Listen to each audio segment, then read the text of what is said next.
Here are the two most common issues that I see with people's macro plans, and especially if you got a macro plan from a online website or a app and it just spit out a generic calculation for you. First one is going to be protein.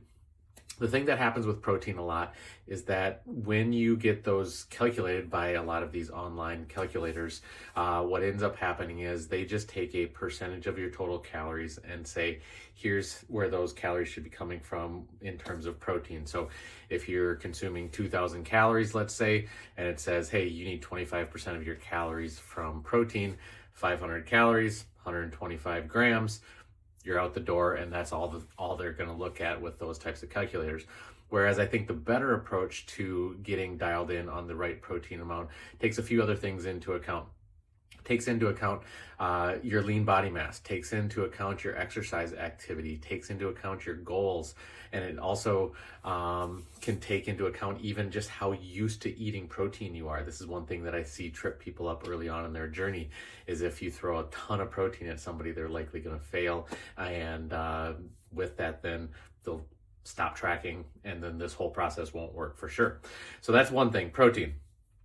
The other one is going to be carbohydrates. And with carbohydrates, there's two sides of this coin. One is going to be kind of self-inflicted issues in that carbohydrates have gotten a bad rap over the last 10, 15 years. The low carb diets have reigned supreme, but I think the pendulum is starting to swing back a little bit. And what ends up happening is, because people once had success on a low carb diet because they took out a lot of calories, they think that that's the only way they need to lose weight. So they set that carbohydrate number super low, once again making their plan very difficult to maintain and also create a longevity with the way that they eat. That's one big issue. The other big issue is a lot of times these plans just also, like protein, set a very generic number, and it isn't based off of a whole lot of information that you plug in.